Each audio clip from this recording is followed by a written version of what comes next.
Today is a brand new day for adventure and fun. What do you think we should do today? Maybe we can go play in my treehouse in my backyard. Oh, look! We have a call from Allie. Hey, Allie! Hey, Callie, what are you up to? Chillin', talking to my squad. You? Callie, I have some bad news.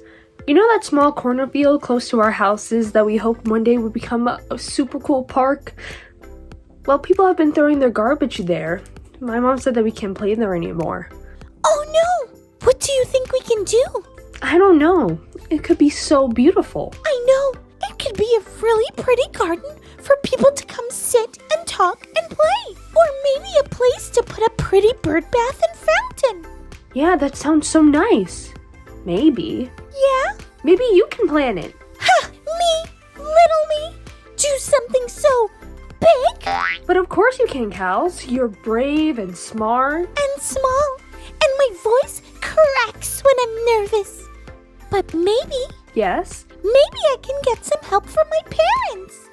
They have a lot of cool friends. And of course you, Allie. But of course. I can help you out for sure. This is exciting. Maybe our Bible story can give us some more ideas. It's time for our Bible story. This story comes from the book in the Bible called Judges. And that's exactly what Deborah, the main character of our story, was. We think of a judge as a person in a courtroom who slams a gavel and makes decisions. Well, that's exactly what Deborah did. Maybe without the gavel. People came to her to settle things. Like you might go to her if you got into a fight with your brother or sister over a toy. She would decide who got the toy. She was also a prophet, which means that God would speak to her and she would share what he said with others.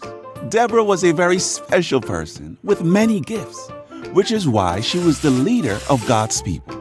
At that time, it was very rare for a woman to lead, but God chose her, just like God can choose any of us. One day, Deborah heard from God that it was time to go to battle, and God would give them the victory.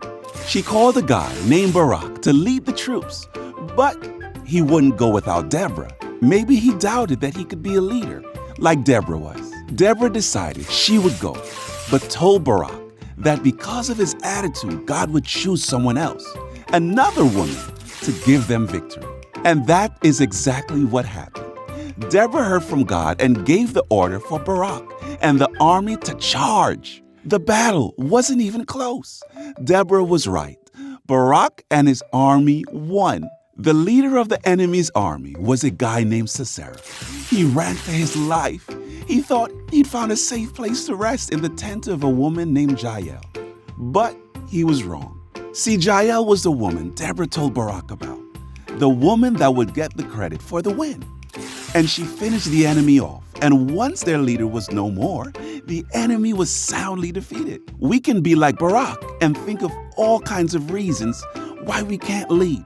But what we learned through this story is that when God chooses you, everyone can be a leader. So, Allie, I've been thinking. I know you have been, and... I will do it. I'll plan the park project.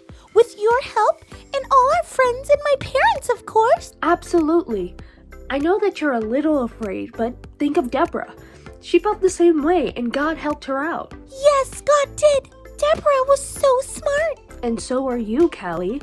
Everyone can be a leader. Thanks, Allie. I'm gonna run and talk to my parents and call you back later, okay? Sounds like a plan. See ya! Friends, I'm gonna go run and tell my parents the plan. Make sure you tune in next